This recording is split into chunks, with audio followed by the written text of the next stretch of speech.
And we are live. How's it going? Of course, I'm already joined in the chat by Alistair. How you doing, sir? I'm doing fine, thank you, Derek. Hope you're fine yourself. Yeah, I'm doing lovely. This will be a free and open chat Sunday. I haven't done one of these in a while, and a lot of you guys have been asking to do one of these open chat nights. It's been 2 or 3 weeks since the last time I've done one, so thought tonight would be a good night to do one. I didn't really have anything planned, just got home from work.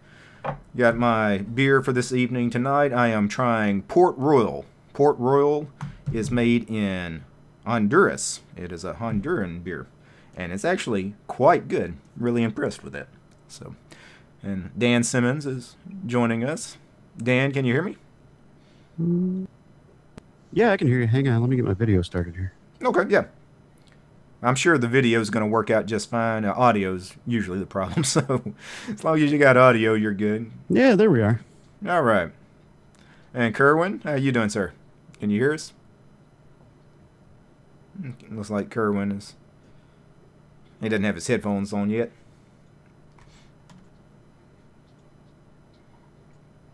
Can you hear us, Kerwin? I guess it'll be a minute before Kerwin jumps in here. Yeah, let's have a thumbs up if you can hear us. Yeah. Well, me and Alistair off camera right before the stream started, we're talking about updates and how it breaks our system sometimes. I had an update yesterday. I did a Manjaro update that was 336 packages. And the day before, when I went to the package manager and checked on updates, I had 0. How does it go from 0 updates to 336 updates in one day? Yeah, I had the same thing. I have no idea. Yeah, and a lot of that was Python. There was a major Python update to a new version, and if you haven't realized, that does break a lot of your Python apps, especially all the ones that you installed in the AUR. They're trashed. So, so I had to reinstall some of the Python apps I had installed. So that was fun. Quiet, but we can. Yeah, you're really, really quiet, Kerwin. We can just barely make it out. So, I'm assuming that was Kerwin. Yeah, it was. Yeah, you're really, really low on the audio. We can just barely hear you. How about now? Yeah, it still needs to come up. It's getting better, though.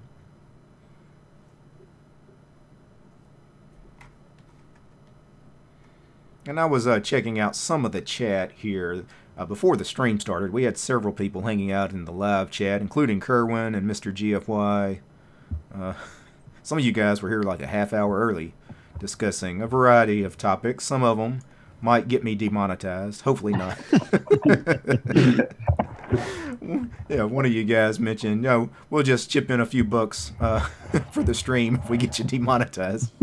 Oddly enough, I had one of these open chats demonetized. I haven't had a video demonetized in what seemed like weeks, but the last open chat I did, they demonetized that thing, and I don't know why, because we didn't talk about anything even close to, being worthy of demonetization. But I guess Google took offense to it, but oh well. What can you do? Wouldn't it be nice if they told you what it was about? Oh, right? yeah. I mean, yeah. Oh, couldn't they? They could leave a comment, but it's not real people that are doing this. This is algorithms. Certain things get tripped. So.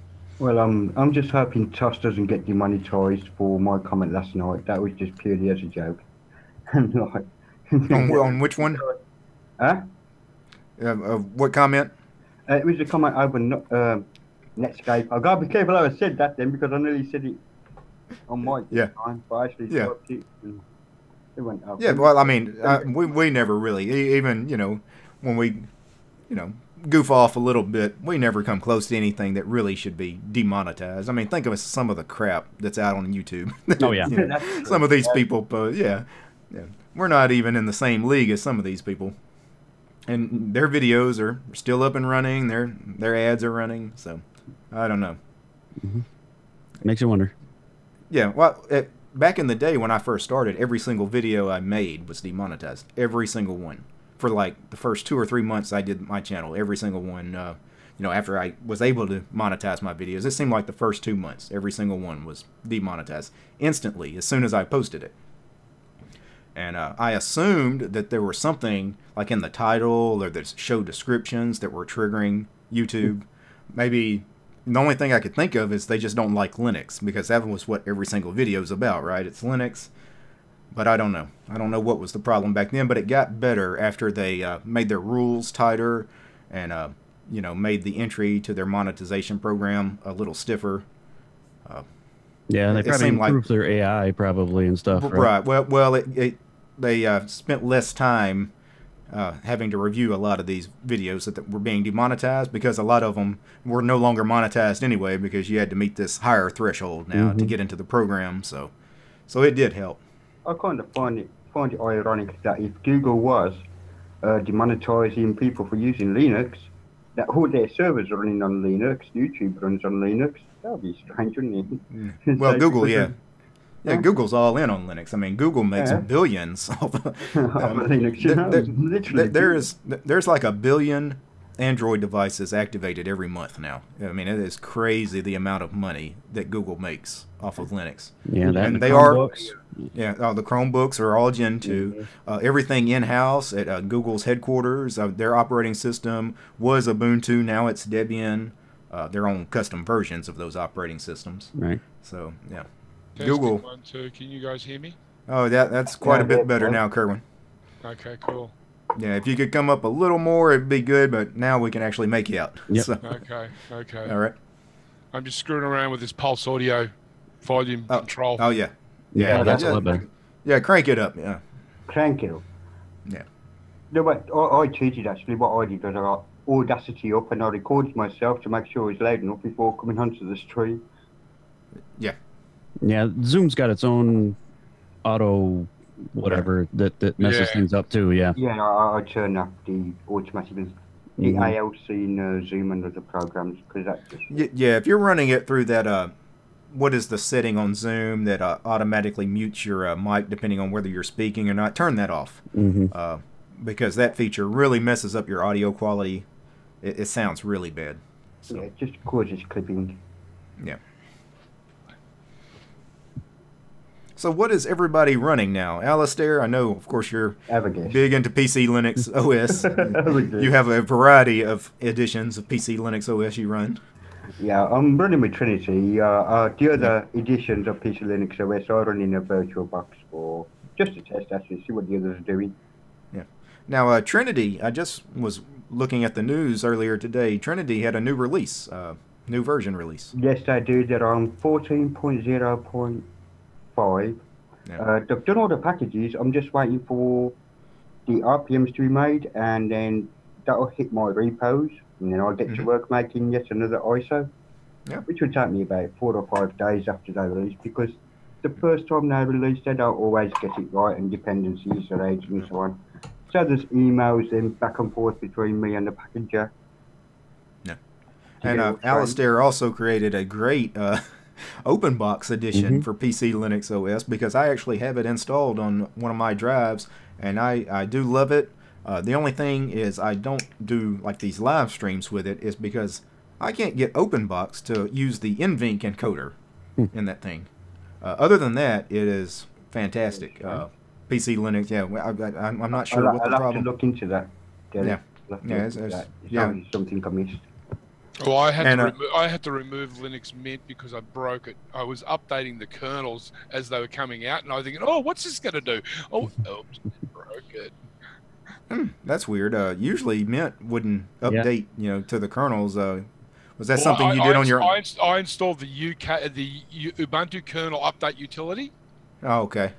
And every time I'd turn the computer on, and that it would come and say new kernel available, and I'd update the kernel, go through the update, reboot the machine, and then it was just broken. Well, you could always uninstall the kernel that you installed and go back to the older one. Yeah, well, I just did a fresh install of Ubuntu Mate. Yeah, if you got good backups, though, in 15 minutes you'll be up and running. Just reinstall. Can y'all hear me? Yeah. Yes, we can. All right. Dan, what are you running, sir? I'm running Manjaro KDE. Manjaro KDE, very nice. Got that on my main machine. Yep, that works really well. Yeah, I tried Manjaro KDE on my main production machine for a month early this year, and it wasn't bad. I'm not a KDE fan, but it wasn't bad. I could live in it. Yeah, it's probably where I'm most comfortable is KDE. So, yep.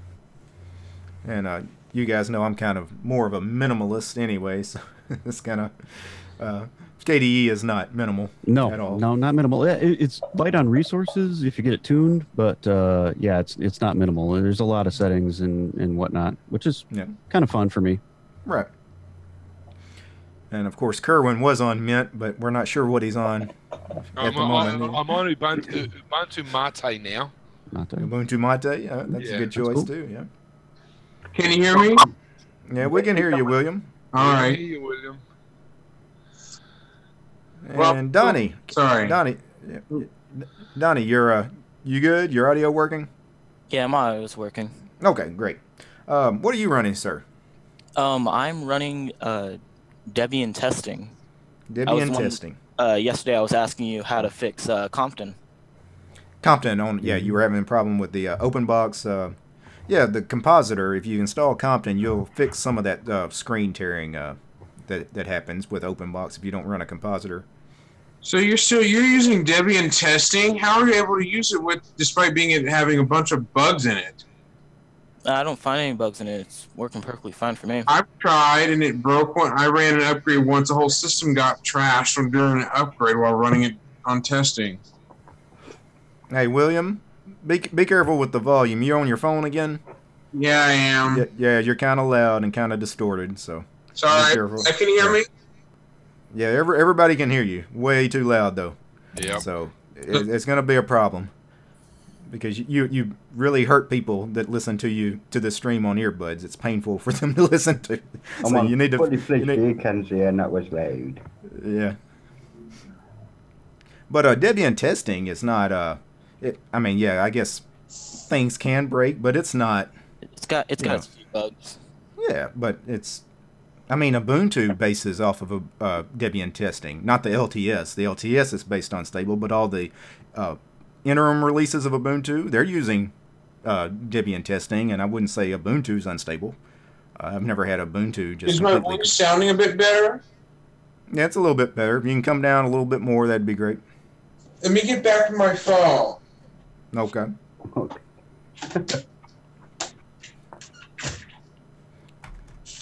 All right.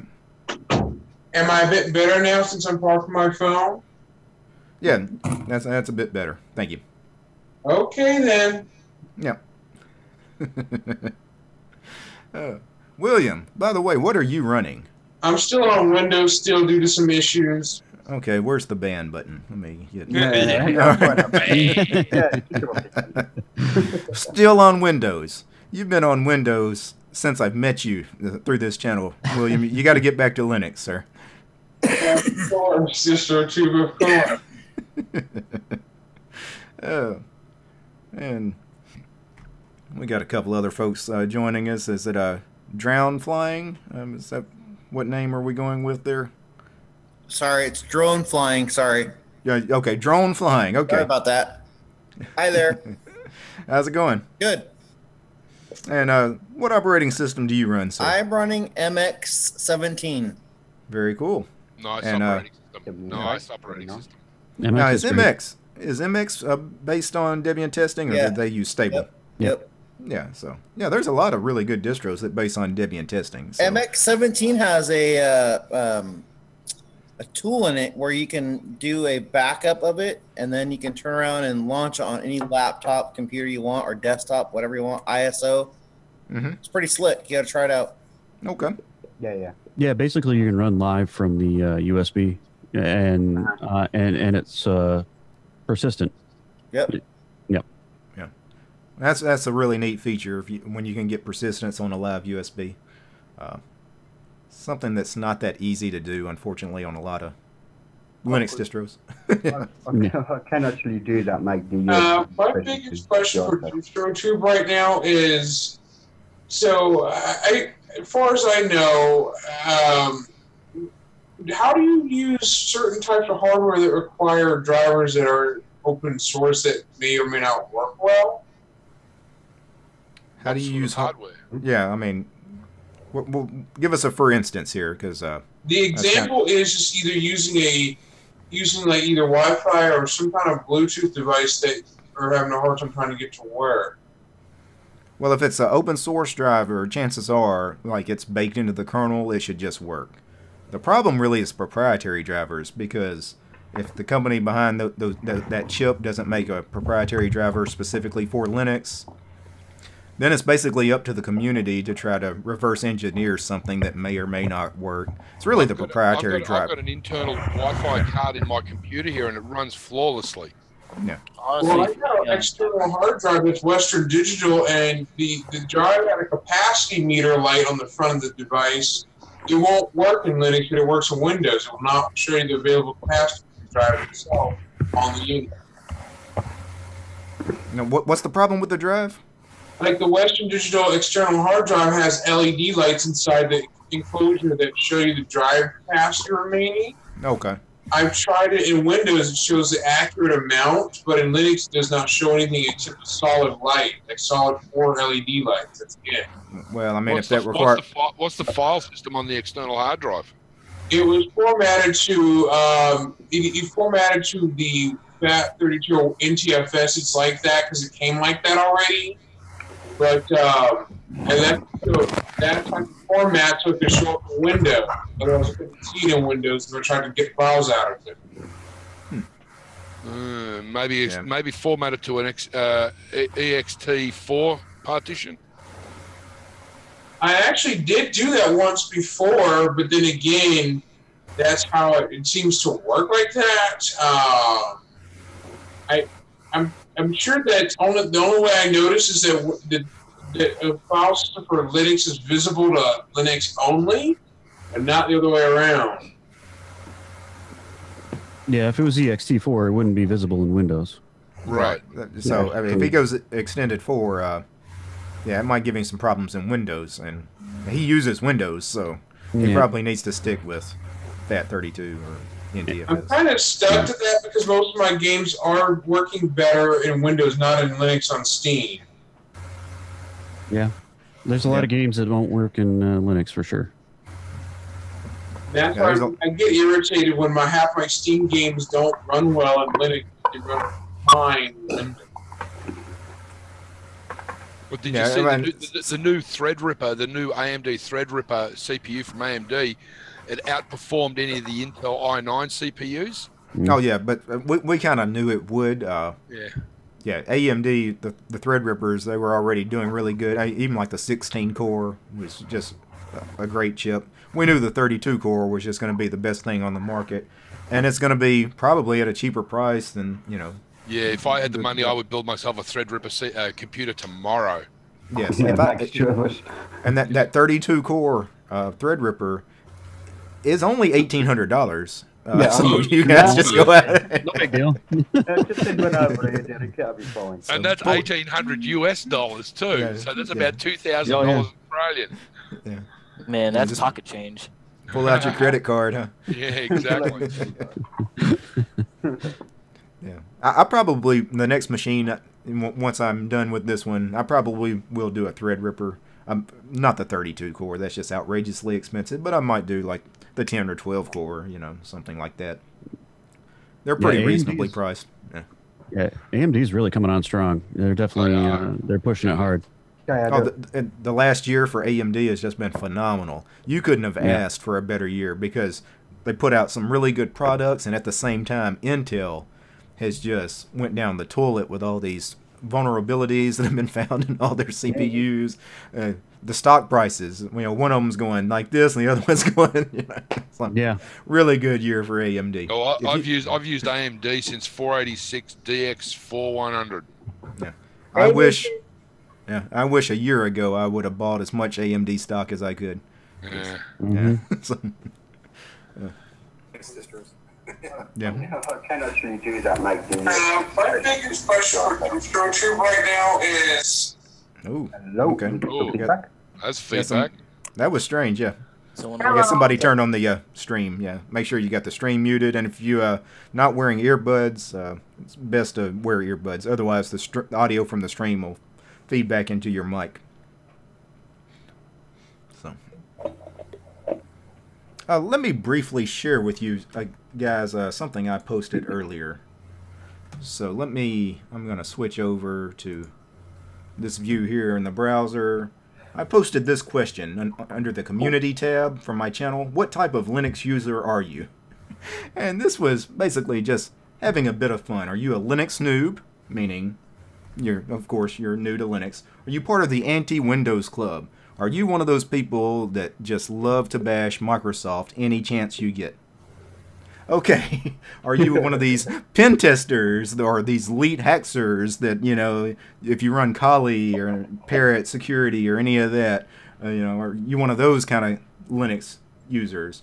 And then this category, distroist, kind of like racist or sexist. Are you a distroist? Are you one of those guys, your distro is so much better than everybody else's and everybody else is running garbage, and you love to tell them that they're running garbage because they're not running? And then, of course, the last one, minimalist. You know, are you one of these super minimalists? If it's anything more than a shell prompt, it's bloated. So That's Derek. That's Derek. That's Derek.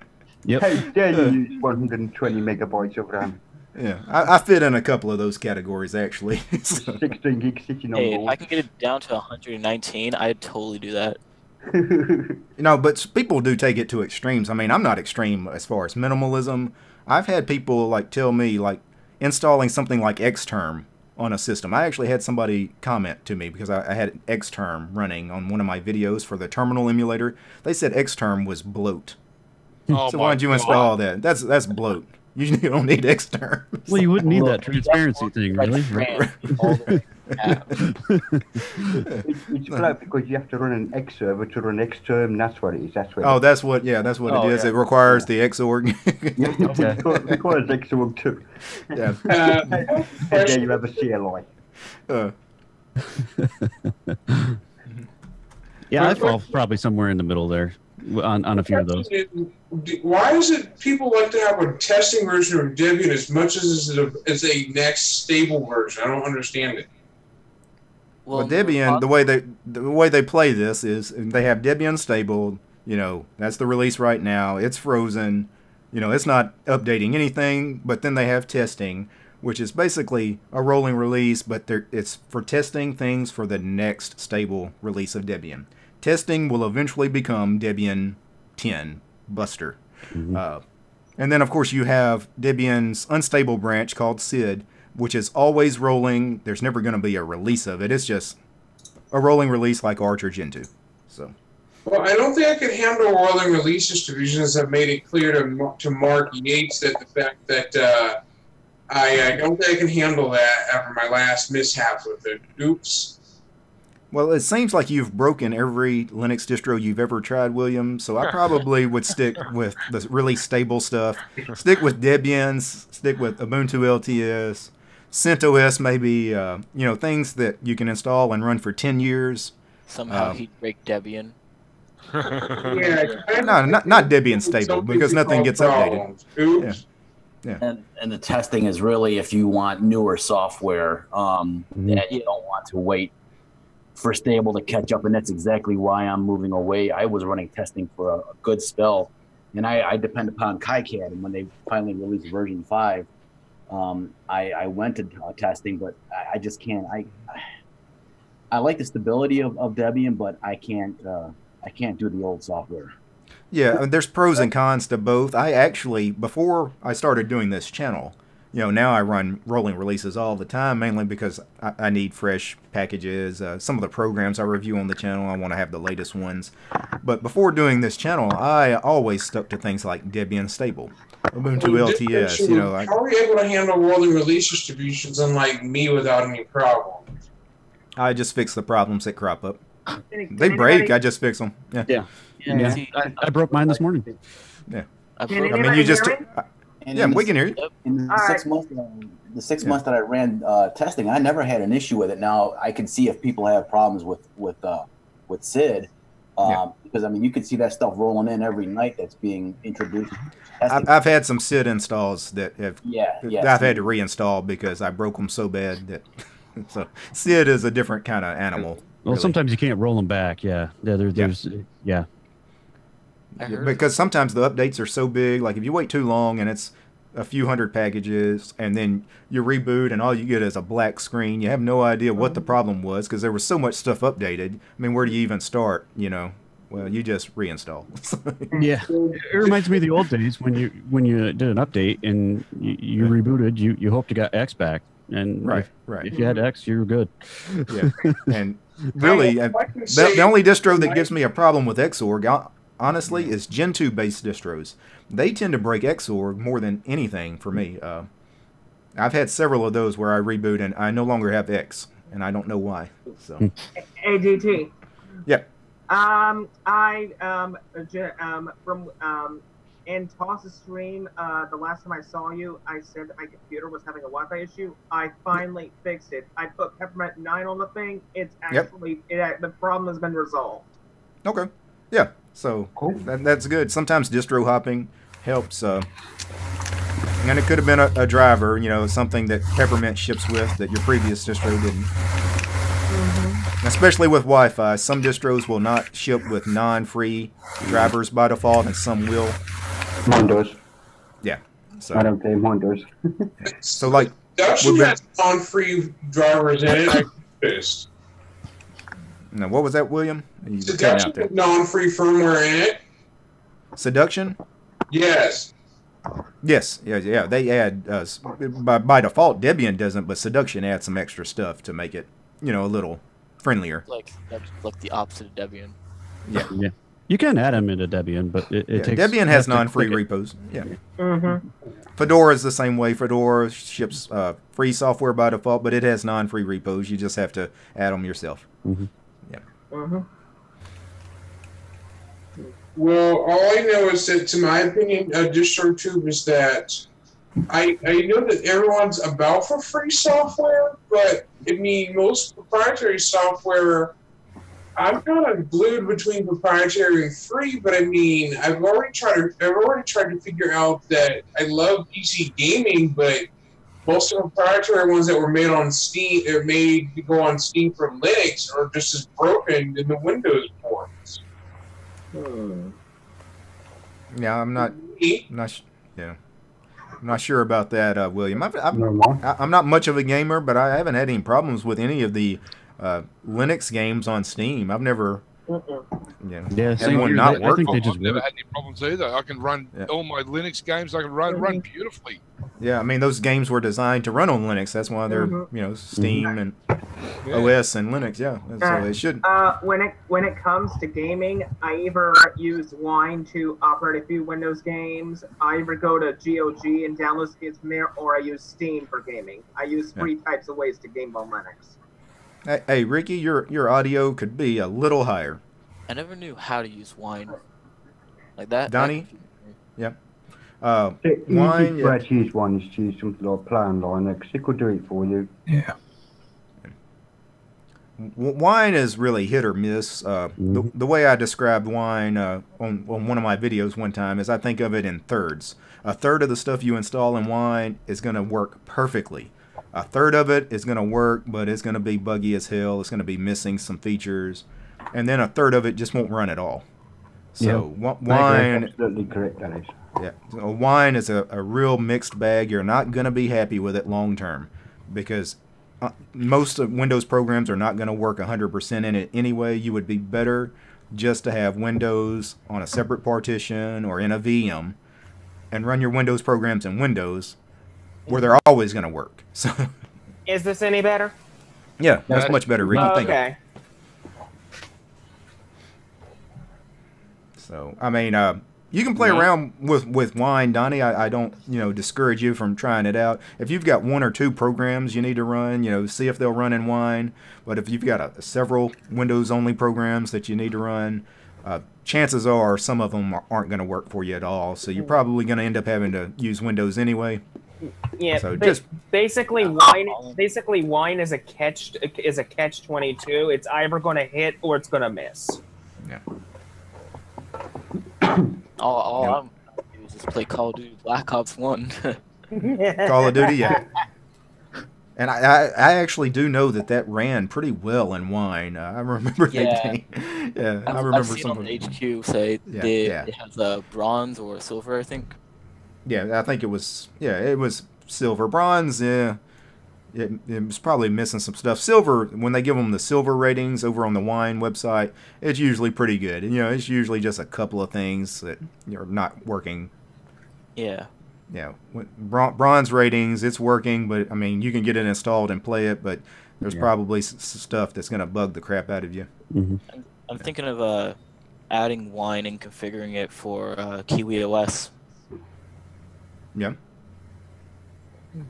And there's a lot of distros that do that ship with wine out of the box. A lot of them ship with Play on Linux. What's the other one?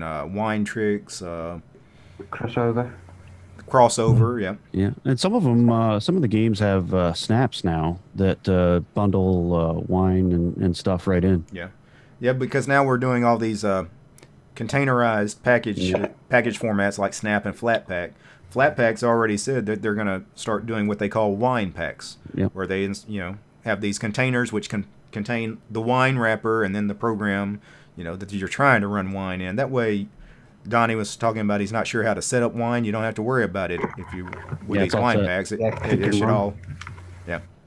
Now I haven't tried those. I don't know if they're ready yet, but that was in the news a couple of weeks ago about the wine packs. So they'll probably be huge though, won't they? I would have thought. Yeah, the files are going to be big because you have the wine wrapper that ships with it. It's also going to take a little while to install. So, the first time you load it, it's going to be really slow, and after that, usually they're pretty good. Mm-hmm. So that's the downside. Yeah, the files will be big and it will be slow. But I mean, what are you going to do? Well, most games are really big anyway. You're looking at 7 or 8 gig anyway, and if you add another little bit. Oh yeah, I mean, what was the one I played? Yeah, the one I played on a live stream the other night, Insurgency, because it was free. That install was like 9.5 gigs or something. Yeah, and that's normal. And it's a first-person shooter. I mean, it's not even like some of these other games, like these massive multiplayer online games with the kind of maps that they have that are many more gigs than that. Yeah, it sucks even more when you're using a hotspot like what I'm doing. Mm-hmm. I just had my fiber internet upgraded last week, so now I've got a 50 meg down and 20 meg up fiber pipe to my house. Holy crap! Nice. And it works beautiful. I mean, it's slow compared to the rest of the world, but for me, it works beautiful. Well, yeah, Australian internet's pretty like typically bad, isn't it? Yeah, well, Australian internet, usually is pretty bad, but and the Australian federal government originally planned to have fibre optic cable connected to every house in Australia, but that plan went out the window when we changed governments. So there are only a handful of people in Australia now that actually have fibre optic to their house. Well, 20 meg up is pretty good. Yeah, that's not bad. Yeah. I always thought it was the U.S. had the crappiest internet here, so. Mm-hmm. Besides Ballistic Overkill, DT, what other games do you play by any chance? I don't. The only time you guys have seen me play on the stream, that's the only time I play. I'm not a gamer in real life. The only time I do that is occasionally on these live streams. I played Insurgency, Ballistic Overkill a few times. CSGO. I did Serious Sam 3 one time on a live stream. Team Fortress 2, I've done a couple of times. I think I did Zero AD. I did a lot of the free and open source games. Zero AD, Battle of West North I did one time. Yeah, that's the ones I can think of right offhand that I know I've taken a look at on the channel. You guys have seen me play. One quick thing, I'm going to read a couple of comments in the chat. Mark Yates says, there's no upsides to Flatpak using wine bottles. Not sure. What are you talking about there, Mark? Wine bottles. What? Man, I love running wine bottles. Booze! Anyway, yeah. That's the wine that I thought I was drinking. That comes in the box. Just pouring wine on your computer. But a more serious question. Arab Money Fresh Cash He says, DT, I'm sure when we get Blizzard to release native Linux versions of WoW, Hearthstone, SC2, Linux gaming would take off. But how do we get Blizz to support Linux like they support Mac? You don't. Linux users have been asking Blizzard to support Linux for a decade now, and the answer is always no, not interested. I mean, they just shut it down immediately. They're not ever going to make Linux games. Hello? So. Hello. Their own Yeah. back. So. Oh, Hello. I think that Blizzard wouldn't do that, because if they're going to port to Mac, which is basically a FreeBSD base, recompiling won't be that hard if they're using POSIX to recompile for Linux. So I can't see the problems there, to be honest. Yeah, but they've never been interested in it. I mean, on their forums and stuff, people ask about it all the time, and they get shut down quickly. No, it's not happening. Never. hello. I think. Yeah, Christopher. Yeah, you're good. Oh yeah. I think it's only if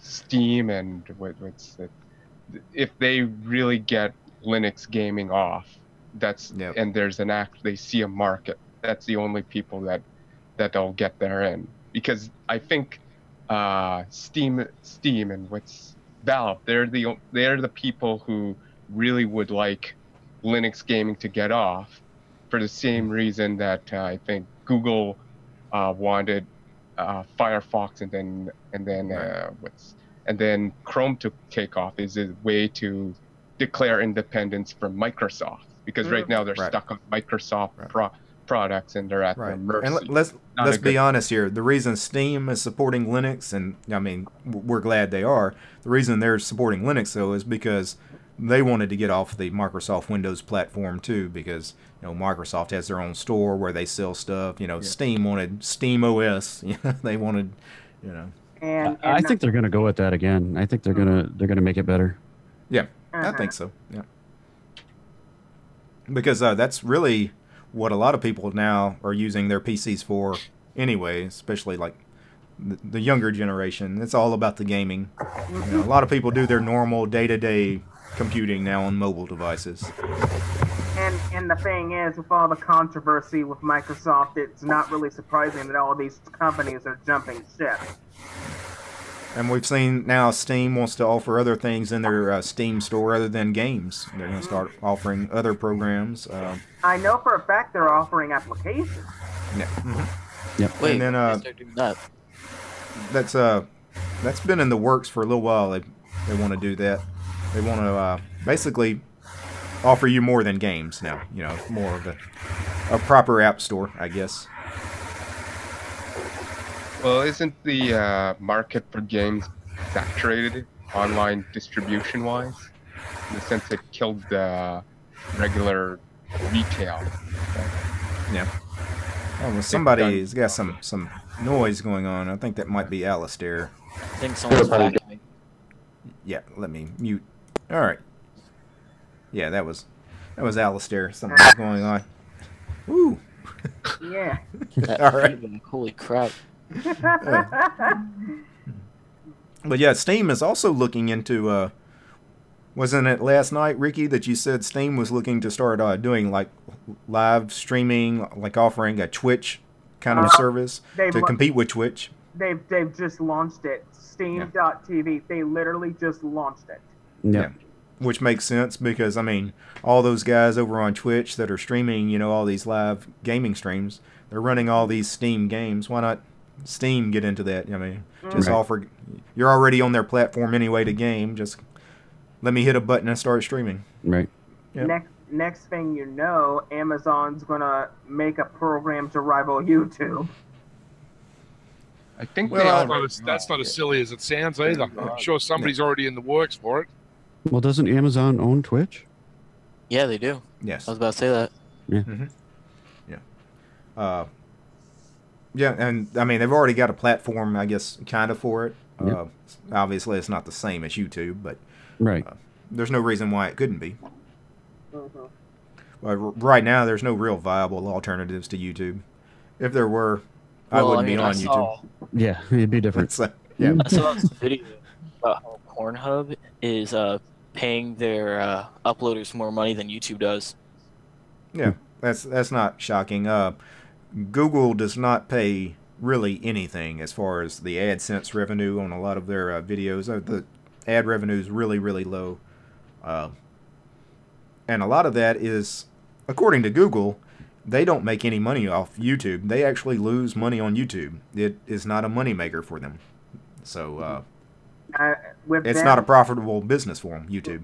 Well, So. with them not making money off of YouTube, is there any type of possibility that YouTube and Google may separate themselves into separate entities?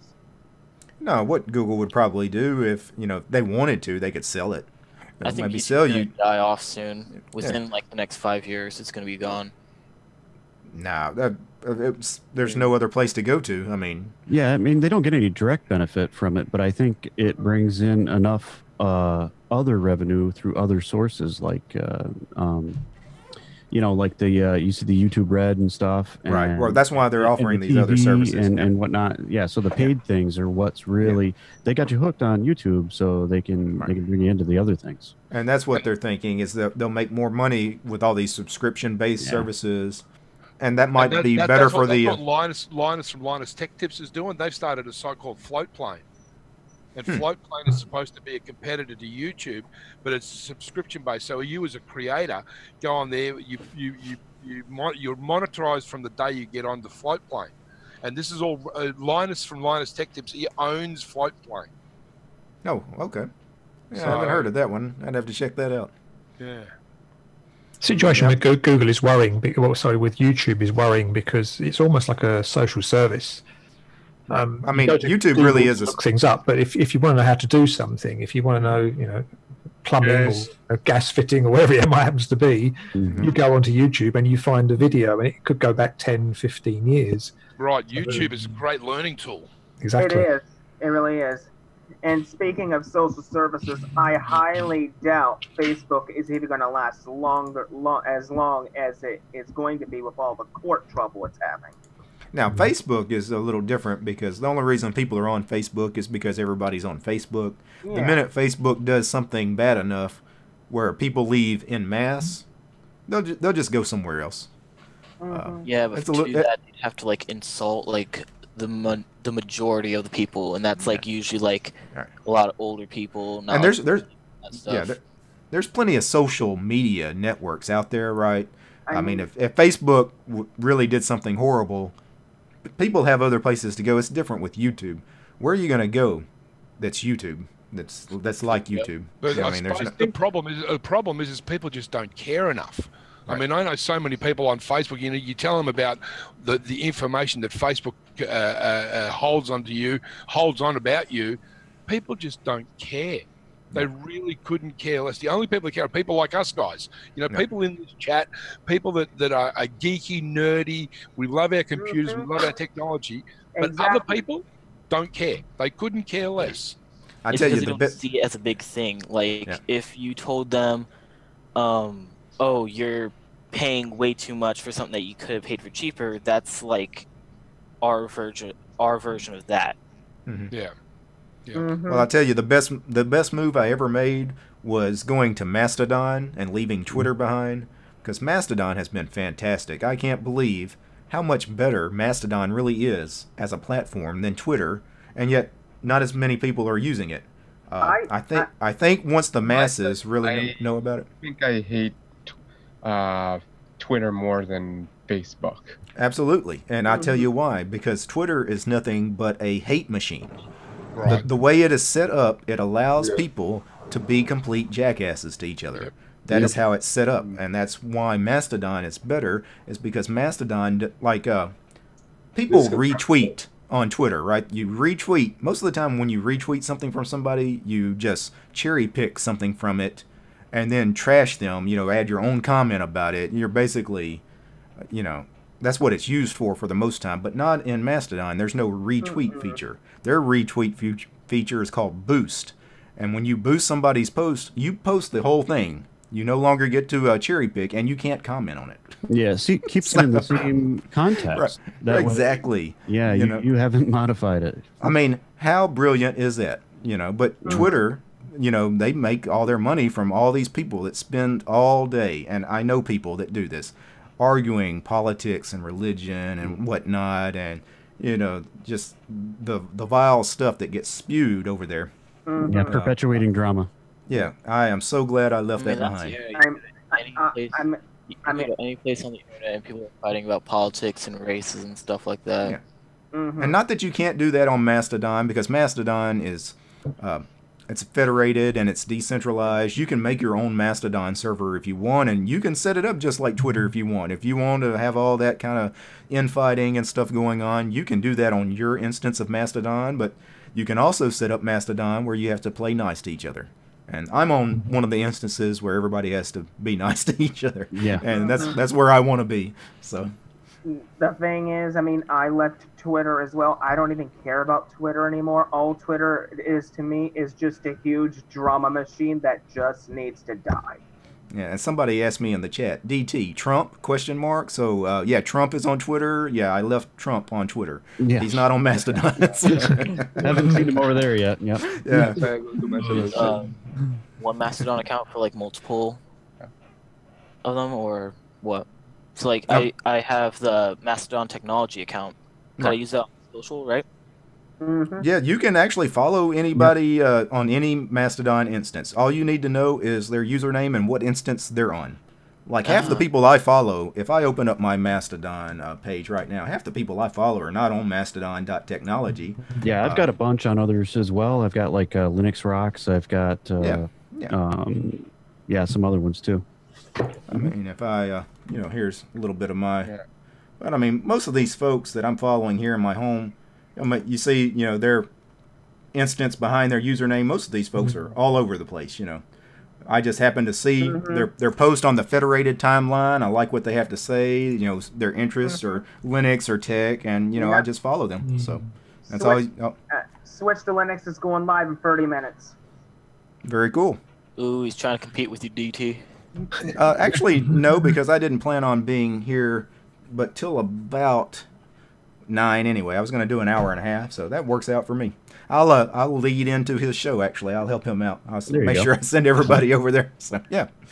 And I'm sure he would do the same for me. If so, yeah, we're all... Yeah, Derek, I actually have good news, man. Yes, sir.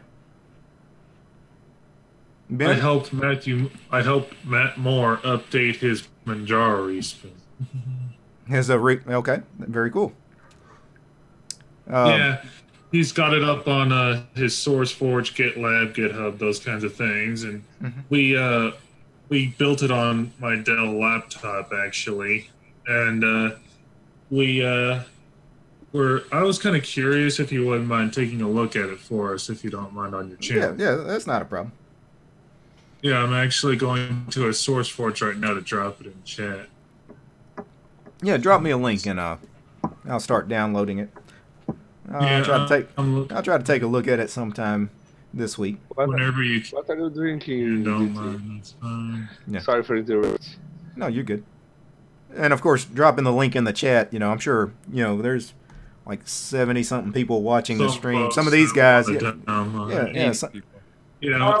Yeah, his last release, his 2.0 versus the new 3.0 that we just put out. Right. It didn't get much publicity on 2.0, so we're trying to get a little bit more publicity on 3.0 because we have a little darker theme and a couple of other, and we tried to trim down the ISO from last still, time. Unfortunately, still doing the Compias? Is that? Well, that was my release. His release, we don't have any. We don't have any fancy effects in that one, but we have Conky by default. We have a nice custom theme, stuff like that. So. Yeah. I really didn't mind the really dark theme in what you and was it TJ that did that the last one I took a look at. By the way, all you in the live stream chat, make sure you smash that like button for DT and all these wonderful people. They do amazing work. Thank you, Ricky. Good point. Yeah, well, and another thing I wanted to announce this is kind of an in the works progress right now, but TJ Wolf and I are working on a Arco Linux remix as well. Just wanted to cool. point that out. Cool. Nice. Yeah, I need to do more stuff with Arco. It's going to be. We are going to be doing a remix on that with XFCE, and it's going to have a polybar panel and that sort of thing as well. We're in the works on that. It's not done yet, but I'm on vacation right now, so I just wanted to point out that when I get back, we are going to be. That's my kind of distros, Ben. Manjaro and Arco, because I'm running Manjaro on this desktop and Arco's running on that laptop back there. It's got the C matrix going on. And Matt and I are also working on a stock Arch distro as well. We haven't finished that yet. It's still a work in progress. We're building that in VM. You're gonna do an Arch respin. Is it gonna be i3, Ben? You doing i3 with Arch? Now you got to do the XFCE as well. Should be i3, right? Yeah, that's the meme, Ben. You got to do i3. I might actually consider that. If I do i3, it'll be myself. I won't recruit someone else to. And you need a. If I do i3, I might throw that out there, but that's going to be for power. You got to do you got to do all the memes. The startup sound needs to be you saying, "By the way, I use Arch." Oh boy! By the way, this should be like a startup sound where it's like Windows sucks, or it's like wind blows or something like that. Hey, DT, you got some. And the wallpaper. Right now. The wallpaper. What was that, Ricky? Talk just went live. You got some competition now. Oh, dang. Everybody's live streaming this Sunday evening, huh? Everybody's going live now. Well, you guys will. Yeah, you guys will make toss and switched when he starts in about half an hour, because at 10 o'clock, or at 9 o'clock, I'm going to be killing this. So. Yeah. And then I'll probably go check out what those guys are yeah. doing. But if I do an i3 release, maybe I'll make a wallpaper that'll give the middle finger to XFCE, say, screw you XFCE. But with the F word all over it. Yeah, don't do that, because that video would get me demonetized, man. I can't review it at that point. Yeah, I'm not going to do that, no. We'll have to pitch into the super chat for that. I was joking, Derek. Don't worry. I was just being funny. Sorry. Had to throw some comedy out there. No, you're good, man. Yeah, I was just being funny. Yeah. Had to throw some Linux humor into the stream. Yeah, well, we need to lighten it up every now and then. Yeah, I decided, I still might throw an i3 out there with that nice Gen 2 look that I had on it. I was supposed to upload KiwiOS, like the alpha and the beta, like a week ago, maybe a week and a half ago. But Wasn't it you that I was helping with LFS, Donnie? You were. No. But didn't you get up to GCC and then all of a sudden it just crashed? Yeah. And I had the right GCC. Oh, dude, I'm sorry. It's all good. Yeah, I was like, what happened there? What was wrong with the... GCC all of a sudden just crashed on it, and then all of a sudden, boom. Let me ask you something. How long does GCC take to compile in Linux? Crap. Well, I already know the answer. So. It worked fine. If it worked fine, I was talking to him last night. Yeah, we were talking on Discord last night, him and I was like, holy crap. It took him at least 40 minutes out of an hour, if not 50 on his system. He's only running like 4 gigs of RAM, and I don't know his CPU specs, but we were talking on Discord. It took 5 minutes and 30 seconds, so that's like the base. So if it said like that's like the first package. Mm-hmm. Oh. Yeah. I'm gonna go for now. I'll see you guys later. All right, Ricky. Take care. Have a good one. Yeah. BigUtils is like the base package you built, and it varies on how long that takes. The rest of the system takes. Right. I wanted to jump out the window when I found out that GCC was going to take 8 hours to compile. Yeah. And then it takes forever. In the chat, I got to mention something. Daniel is telling Breadmoth he's going to find that wallpaper, and then Breadmoth says, just go to 4chan. It's there. Why would anybody go to 4chan? I'm just asking. I'll see you guys at Tosses. All right, take care. 4chan is worse than Twitter. It's my, I mean, 4chan is like the underground version of Reddit, in my opinion. Oh, yeah. Yeah, and Reddit's bad enough. Yeah, I mean, Reddit has its issues, yeah. You can get in some rabbit holes there. Yeah. In the wrong subreddits, you can. Yeah. I typically only go to the Linux ones. I try to stay away from, all the drama. Same here. Yeah. I'm just not, I don't have that kind of energy. I don't have that kind of time to argue with people anymore. It's like, it's just a waste of my time. So. Yep. Agreed. But on KiwiOS, I was supposed to upload the alpha stage like last week, but I've just been pushing that crap off. And now tomorrow I'm going to be going to like the beach for 3 days. And then I'm going to have school, so then that's going to be a pain to get an OS uploaded while schoolwork's going on. Yeah. And in the chat, Mr. GFY, quickly, he wanted me to share my KDE wallpaper. You guys, well, let me see if I can get this to come up.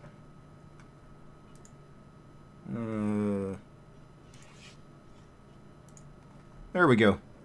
How you like that wallpaper? Alright. That's your black screen again. Yeah, but you guys in the... Beautiful. Yeah. Yeah, that's cool. It's magical. Yeah, you guys in Zoom, of course, didn't get to see that, but the guys on the live stream get to see that. Mr. GFY sent that wallpaper to me. He thought I might like it for my KDE installs. So I don't think I'm going to use it, though. You're not on KDE, are you, Doug? Yeah, I'm not running KDE at the moment, no.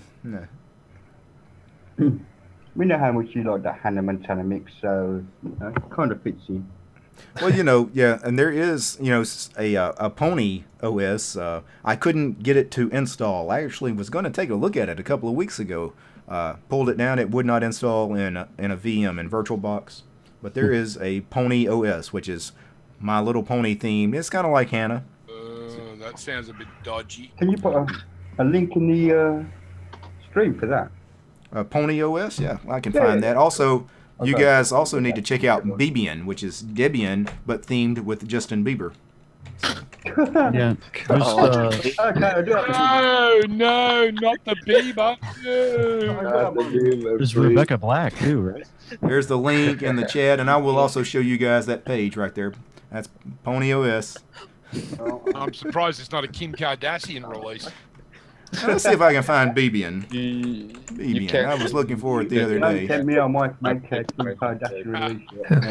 There we go. Justin Bieber Linux. Debian. Yeah, there is a Rebecca Black one though too, I think, and that's there is. Yeah, that's got like the Hawaii desktop. The Hawaii desktop. I think that's what it's called. Yeah, I don't know that one. Yeah, I had to check that out too. It's kind of weird. Holy crap! And actually, Debian, it mentioned that was inspired by 4chan. So 4chan is responsible for Debian. 4chan is also responsible for Clover OS, which I reviewed on the channel, which is that Gentoo remix, which was actually pretty cool. Am I reading this right, Jake? That the download for Pony OS is only 23 megabytes? I guess it's a live installer. Also, Pony OS claims it is not a GNU/Linux distro. It is also not a BSD distro. I guess they're saying it's its own operating system, that it's not really based off of anything. That might be why I couldn't get it to work in a VM. So, well, it does say this is distributing either QEMU, VirtualBox, or VMware. Well, I have 2 of those 3, so I'll have yeah, it told me it would work in all those, and I couldn't get it to work. at least the ISO I pulled down, I don't know how much development this thing has seen in recent years, though. So,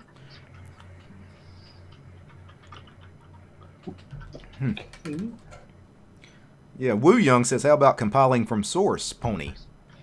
Yeah, I'm not exactly sure what the install entails on it. According to the page, we go back to it. Yeah, you might have to build Pony from source. It does say to build Pony from scratch, please use an Ubuntu or Debian derived host. Clone from our Git repository, then run make toolchain.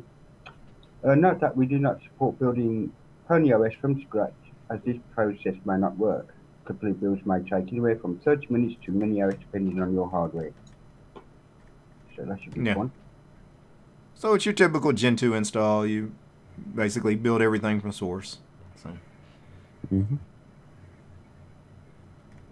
Anyway, I thought those were some strange stuff out there. Yeah, there's some interesting things out there. Hannah actually wasn't bad when I took a look at Hannah, and that's been dead for like 9 or 10 years. I mean, was based on Ubuntu 9.04, I think. Used KDE 4.2, but it wasn't horrible. I'm gonna revive Hannah Montana Linux now. You know, a lot of people have said they would do that, but nobody has done it. And I don't know why. You could theme Plasma the same way. Nobody has the guts to do it. Yeah. No, it has to be the original KDE 4. I don't know why you couldn't take Kubuntu 18.04 and, you know, make Hannah live again. Yeah, somebody. Hannah's not dead. The Plasma or Trinity quite easily, I think. Oh, you know what? I didn't even think about that. The Trinity desktop would be perfect for Hannah Montana because it's based on KDE 3.5. Yeah, absolutely. I'm on the Justin Bieber Linux website, and the bottom banner just says, "Still using Windows. Stop being gay and just use." Oh my God. Well, that's the 4chan coming out in those. Yes. That's amazing. Yeah, that was created by 4chan. As a matter of fact, that BB and Distro is a joke. It's a 4chan joke. I mean, if the distro, you can pull the ISO down, but it's not meant to be serious. You can tell. I mean, it's using OpenBox, you know, and the Tent 2 panel, it doesn't look like it's been themed at all. It just has a Bieber wallpaper. Oh my God, did it make my eyes bleed and my ears bleed? Graphic design is my passion. Microsoft Bob. Just imagine this stuff. Yeah, Microsoft Bob. Remember that? Yeah. Oh my God. Yeah. I don't because I wasn't born. Microsoft Bob. Wow. That was terrible. I'm too young. Is Bob the person that made Microsoft? No. No. Negative on that. That was Xerox. Yeah, Donnie, what it was like a picture of like a room and a desk and stuff like that. And you clicked on these different... I've seen an LGR episode on that. It's pretty interesting. Yeah, it was really just an add-on to Windows.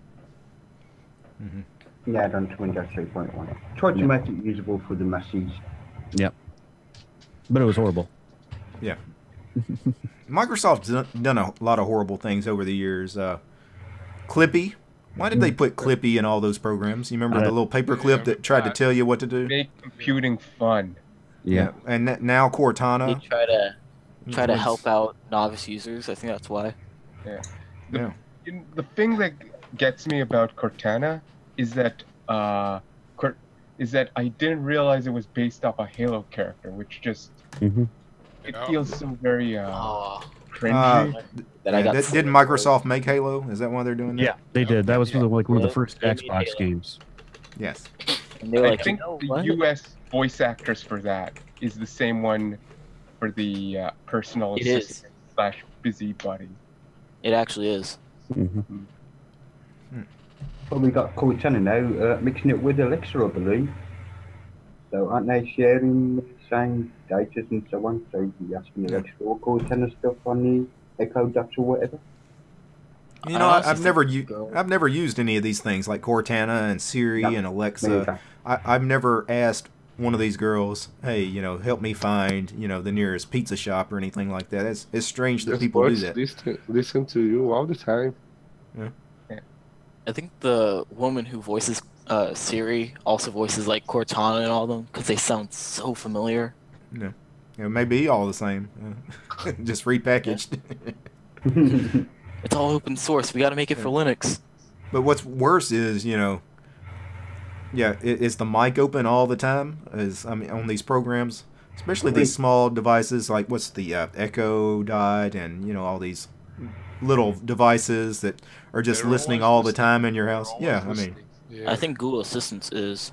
Yeah, that they are, and you just don't know what they're picking up on. That's for honestly, sure. These companies have got people fooled to the point you're basically bugging your own house for Google. That's exactly right. Yep. Yeah. Yep. Right. So I always wanted to be like Richard Nixon. Yeah. Soon they're gonna sell you security cameras and call them like, hip webcam. Yeah. Amazon did too.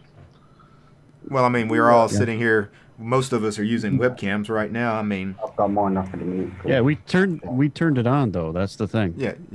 But when Yeah. you turn it off, is it really off? Well, if you Or are you unplug going to it, put it some is. tape over it, or Yeah, maybe. Man, I was contemplating actually naming myself But we on use Linux. name last name just to avoid privacy. Yeah. I was just thinking, I wonder if they'll do the same with call center and that. The same that they're doing with satnavs, where you could upload or install your favorite character. So you could have whoever tell you what's what. Because that'd be rather cool, I think. Yeah. Mm-hmm. Yeah, think how you want. You could have Cortana sound like SpongeBob SquarePants. Yeah, absolutely. And what's the new free open source kind of project that they're doing with one of these devices that's supposed to compete with Mycroft, right? Mycroft, yes. And people have asked me to maybe look into that, buy one, check it out. It's like Minecraft, heck yeah. It's not Minecraft. It's close, not quite though. Honestly, it feels very useless. Beyond It does. privacy, it just feels like a gimmick. Like they're out of ideas, so they're doing this with little extra value. Mm-hmm. Dude, even Minecraft's not safe from privacy. What's up with that? Yeah. I want to build my blocks in privacy. Come on. We weren't talking about Minecraft. We're talking about Mycroft. Yeah, Mycroft. Never heard of that. Yeah.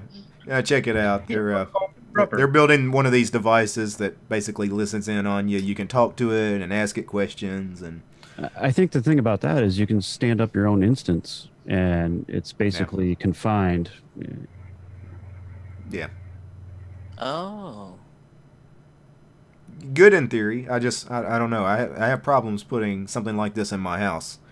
Yeah, me too. I couldn't have something like that going. It would freak me out too much. Yeah, there's just too much space. Holy crap. Yeah.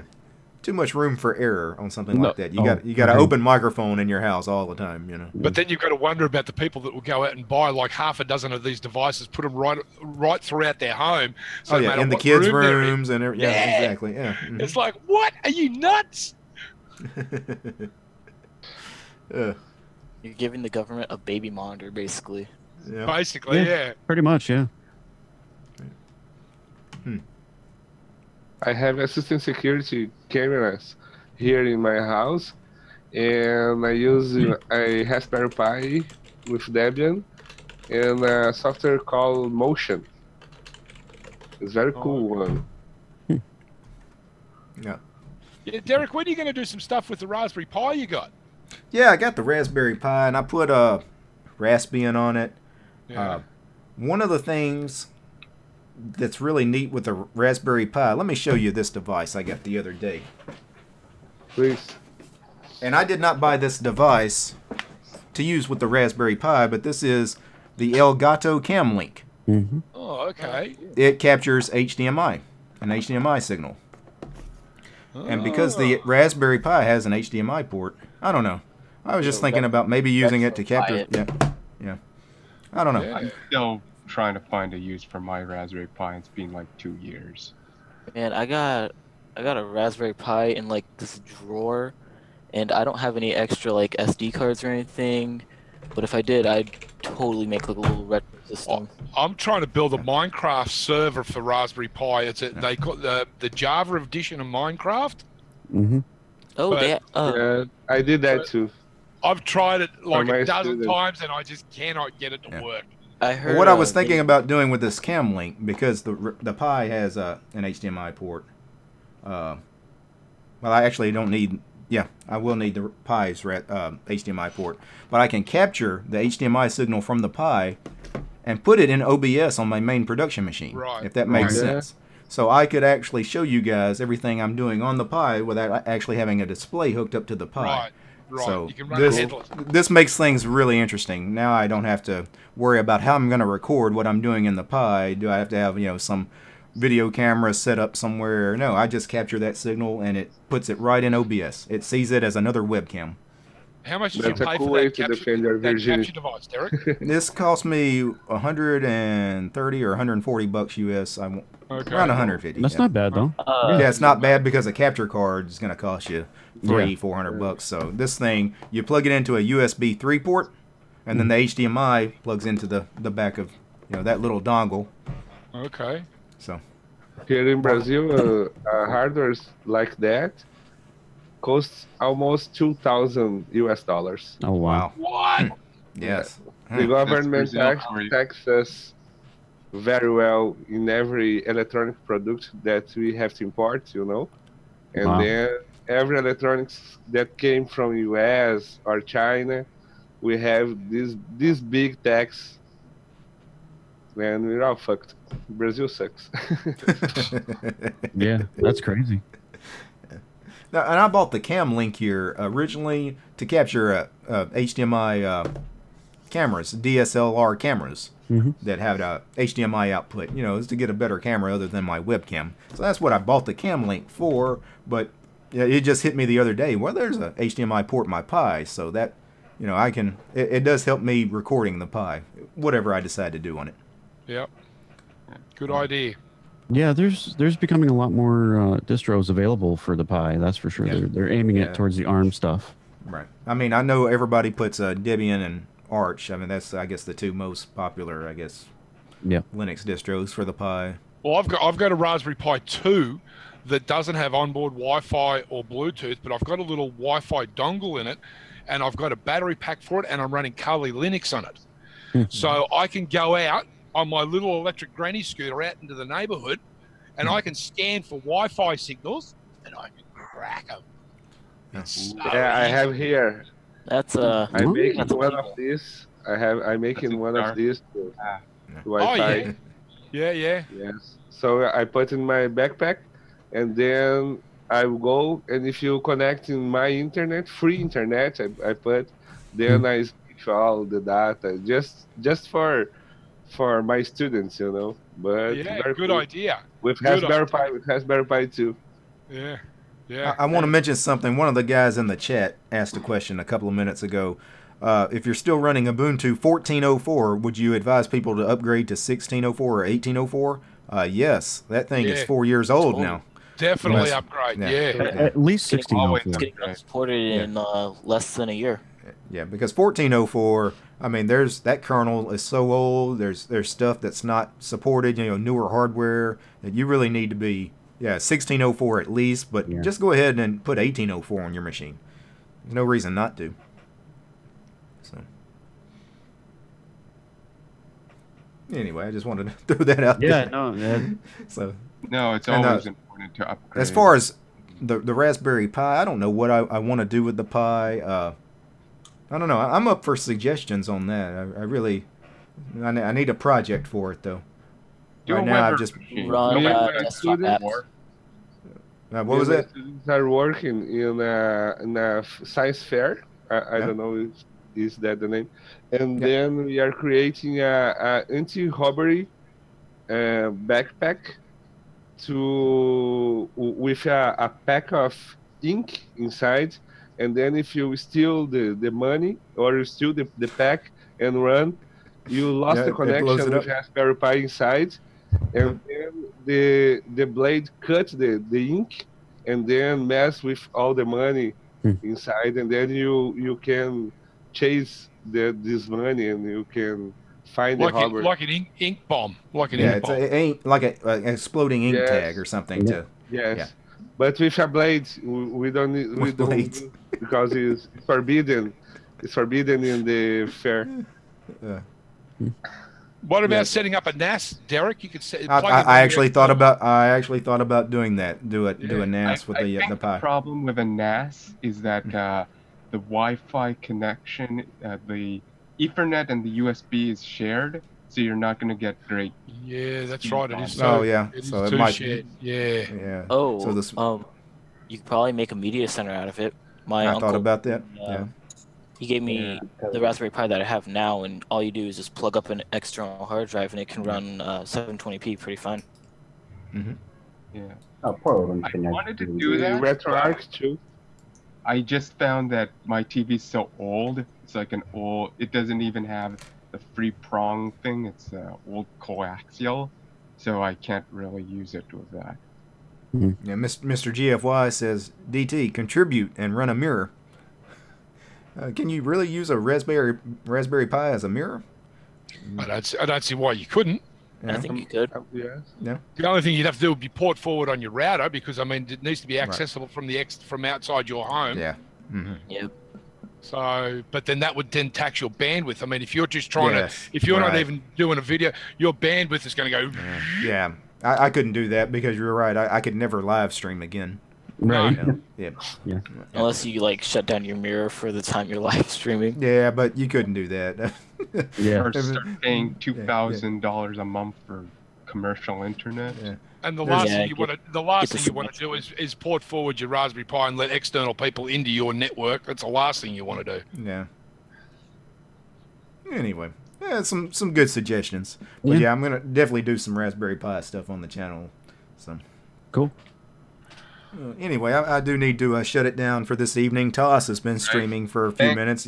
Those of you that and Switch to Linux, I think, is going to start a stream also in the next few minutes. Those of you that want to check out Total OS today or Switch to Linux. So let's get everybody to do a last word before we go. Alistair, send us out. Yeah, send us out. Have a good night all. Enjoy wherever you're going next, whether it's to TOS or Switch to Linux or wherever. Yeah. Derek, I did post a message for you in Zoom about a codec. I just can't remember which codec it is. Yeah, so I will leave you a message. Have a good night. See you, Alistair. Bye, mate. Nan, give us some last words, sir. All right. Well, thanks for having me on, and it's been fun. Thank you, sir. And Kerwin. Thanks for letting me into your house, Derek. You're always welcome. Thanks, brother. Take care. All right. Appreciate it. Donnie, last words. Last words. Okay. And then Drone Flying. You got any last words, sir? Is he still here? He may be AFK. It's been a while since we heard from him. Yeah, Rob, last words, sir. Derek, I think you top streaming guys should coordinate your streams so they don't overlap, so we can get to watch the lot. Yeah. Well, I never plan mine, so I never know when I'm going to go on. But I don't know if Switched or TOS has a regular. I think TOS does have a regular schedule. Switched, I think he kind of does his whenever too. So. Lots of the same viewers on each of these channels. It'd be good to coordinate. Yeah, because we do have so many of the same viewers. Yeah. You'll probably have a conference call. Yeah, actually, we could just do a joint stream. We could stream on all our channels and all be in on it. I mean, really, it's not that difficult of something to do with Zoom or Hangouts or whatever. So, is it Vinicius? Is how you pronounce your? Okay, I hope I got that right, sir. Last words, sir. Thanks for having me, guys, and sorry about my English. It's just my foreign language. Your English was fine. Yeah. Your English was better than some of our English. So. Yeah, definitely. All right, thank you. From the South Hemisphere. I'm from the other hemisphere of Earth, so cheers from here. All right, thank you. Come back and see us next time we do one of these. All right, and of course, guys, before I go, I do need to do my special thanks to my patrons. A.K. Allen, Alex, Ansem, Tony, Bart, Benjamin, Ben, Bruno, Brian, Carlos, Christian, Chuck, Dan, the other Dan, Daniel, David, the other David, Eduardo, Greg, Humade, Interceptor, Jake, John, Carl, Katrina, Keith, Leor, Marcus, the other Marcus, Matt, Mark, Martin, Matthias, Michael, Mr. GFY, Mr. Smarty Pants, Mr. Newly Pops, Paul, Rob, Robert, Ron, Silvio, Steven, another Steven, so many Stevens, Swami, Tiedemann, Voice Live to Bella, John, you guys rock. Peace, guys. Yo, I like that rap. All right, take care. Bye. See ya. Thank you. This is what it's like post-stream. All right. Yeah, that was it. Thanks. Very cool. All right. Yeah, no, Alistair, I sent you that's the NVENC, that's the NVIDIA encoder for that. Okay, yeah, I'll have a look for that. In OBS, you have the option of either doing software encoding, which is what the X264, or you have the hardware encoding that uses your GPU. And you really have to do that to live stream especially. But even to just record video, you really need to use your GPU. The CPU, even if you have a really high-end one, it's not good. Yeah, it was just battery. Yep, I agree. No problem. Yeah. I'll have a look at that. I think I should post a video of me making Kiwi OS when I get back from the beach, like on Thursday. Yeah.